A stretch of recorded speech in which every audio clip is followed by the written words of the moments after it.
Hello friends, welcome to மக்கள் சேவை channel. இன்றைக்கி நம்ம ஒரு முக்கியமான இன்ஃபர்மேஷன் பற்றி தான் பார்க்க போகிறோம். அதாவது தமிழக விவசாயிகளுக்கு அடையாள எண் பெறுவதற்கு மீண்டும் ஒரு வாய்ப்பு வழங்கியிருக்காங்க. இப்போ இதை பற்றின மொத்த இன்ஃபர்மேஷன் தான் இந்த வீடியோ பார்க்க போகிறோம். இந்த வீடியோ ஸ்கிப் பண்ணாமல் ஃபுல்லாக பாருங்கள். அது மட்டும் அல்ல, இந்த வீடியோ நிறைய பேருக்கு ஷேர் பண்ணுங்கள். ஓகே, அதாவது மத்திய அரசு சார்பில் எல்லா விவசாயிகளுமே ஆதார் அட்டையை போல் ஒரு தனி அடையாள அட்டையை பார்த்தா ப்ரொவைட் பண்ணுறாங்க. எல்லா விவசாயிகளையுமே கண்டிப்பாக நீங்கள் அந்த ஆதார் ஐடியை வாங்கி வச்சுக்கணும் அப்படின்றத சொல்லியிருக்காங்க.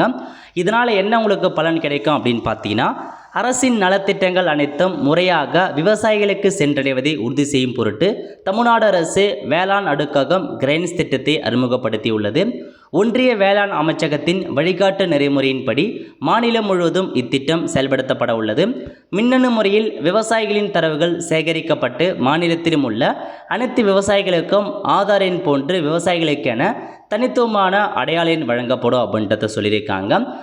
அதனால் பார்த்தீங்கன்னா, அனைத்து துறை பயன்களை ஒற்றை சாளர முறையில் பெறலாம். ஒவ்வொரு முறை விண்ணப்பிக்கும் போதும் ஆவணங்கள் சமர்ப்பிக்க வேண்டியதில்லை. அரசின் நன்மைகள் சரியான பயனாளிக்கு சென்றடைவதை உறுதிப்படுத்த முடியும். கூட்டுறவு மற்றும் தேசியமயமாக்கப்பட்ட வங்கிகளில் எளிய முறையில் பயிர்கடன் பெறும் வசதி, ஆதாரின் அடிப்படையில் விவசாயிகளின் வங்கி கணக்கு நேரடி பண பரிமாற்றம், இந்த மாதிரி நிறையா பெனிஃபிட் இருக்க போது. முக்கியமான இன்ஃபர்மேஷன், இனிவரும் காலங்களில் பிஎம் கிசான் மற்றும் அந்த பயிர் காப்பீட்டு திட்டம் போன்ற மத்திய அரசு மாநில அரசு சார்பில் இருக்க திட்டங்களை பெறுவதற்கு கண்டிப்பாக இந்த டேட்டாபேஸ் அவசியம், இந்த அடையாளின் அவசியம் அப்படின்றத சொல்லியிருக்காங்க. ஸோ சீக்கிரமாக அப்ளை பண்ணுங்க. இது அப்ளை பண்ணுறதுக்கான கடைசி தேதி பார்த்தீங்கன்னா மார்ச் 31 கொடுத்துருந்தாங்க. இப்போ அதுக்கான தேதியை மீண்டும் எக்ஸ்டெண்ட் பண்ணியிருக்காங்க. அப்ளை பண்ணுறதுக்கான கடைசி தேதி என்ன அப்படின்னு பார்த்தீங்கன்னா ஏப்ரல் 15ஆம் தேதி வரைக்கும் கூடுதல் அவகாசம் கொடுத்துருக்காங்க. எல்லா டிஸ்ட்ரிக்ட்லேயுமே தமிழகம் முழுவதும் எல்லாருக்குமே ஏப்ரல் 15 தான் கடைசி தேதி.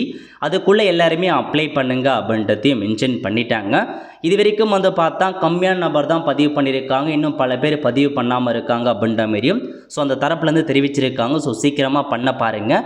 எங்கே நீங்கள் அப்ளை பண்ணலாம் அப்படின்னா சிஎஸ்சி இருக்க பாருங்கள், அந்த காமன் கம்ப்யூட்டர் சென்டர். நீங்கள் அங்கே போய்ட்டு சிஎஸ்சியில் போய்ட்டு தாராளமாக நீங்கள் பதிவு பண்ணிக்கலாம்.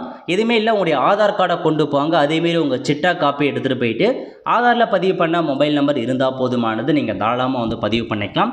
ஸோ வித்தின் ஒரு 5 மினிட்ஸ்க்குள்ளே பதிவு பண்ணி கொடுத்துருவாங்க. உங்கள் நம்பருக்கு ஐடி நம்பரை அனுப்பிடுவாங்க. அதுக்கப்புறம் ஸ்டேட்டஸ் நீங்கள் செக் பண்ணி பார்த்தாலும் அப்ரூவ் ஆகிடுச்சா இல்லையான்றது இதான் உங்களுக்கான இன்ஃபர்மேஷன். ஸோ விவசாயிகளுக்கான அடையாள எண் பெறுவதற்கு மீண்டும் ஒரு வாய்ப்பு வழங்கியிருக்காங்க. ஏப்ரல் 15க்குள்ளே எல்லா விவசாயிகளையுமே அப்ளை பண்ண பாருங்கள். நிறைய பேருக்கு இந்த ஸ்கீம் பற்றி தெரியாமல் இருக்குது. நிறைய பேர் கன்ஃபியூஸ் ஆகிக்கிறாங்க இந்த ஸ்கீம் பற்றி. எல்லா விவசாயிகளையுமே கண்டிப்பாக நீங்கள் பண்ணி தான் ஆகணும் இந்த ஒரு அடையாள அட்டை. இது இருந்தால் மட்டும்தான் எல்லாத்துக்குமே யூஸ்ஃபுல்லாக இருக்கும் அப்படின்றத சொல்லியிருக்காங்க. முக்கியமான இன்ஃபர்மேஷன், நீங்கள் பிஎம் கிசான் அமௌண்ட்டு வாங்கிட்டு வரீங்க, பயிர் காப்பீடுலாம் பண்ணுவீங்க அப்படின்னா கண்டிப்பாக இந்த அடையாள எண் இருந்தால் மட்டும்தான் இதுக்கப்புறம் அந்த பிஎம் கிசானுக்கான அமௌண்ட்லாம் வரும். இல்லைனா கண்டிப்பாக வராது. அதேமாரி அந்த அடையாள இருந்தால் மட்டும்தான் பயிர் காப்பீடு திட்டம் அந்த மாதிரி ஸ்கீம்லாம் அப்ளை பண்ண முடியும் அப்படின்றத சொல்லிட்டாங்க. ஸோ ஏப்ரல் 15 அதுக்குள்ளே அப்ளை பண்ண பாருங்கள். நல்ல ஒரு ஆப்பர்ச்சுனிட்டி, நிறைய பேருக்கு தெரியப்படுத்துங்க. இன்னும் நிறைய பேர் இன்னும் பண்ணாமல் இருக்காங்க, அவங்களுக்கு எல்லாத்துக்குமே ஷேர் பண்ணுங்கள். அவ்வளோ ஃப்ரெண்ட்ஸ், கண்டிப்பாக இந்த பிடிச்ச லைக் பண்ணுங்கள். அது மட்டும் அல்ல, இந்த வீடியோ நிறைய பேருக்கு ஷேர் பண்ணுங்கள். அடுத்து ஒரு நல்ல சந்திப்போம். நன்றி, வணக்கம்.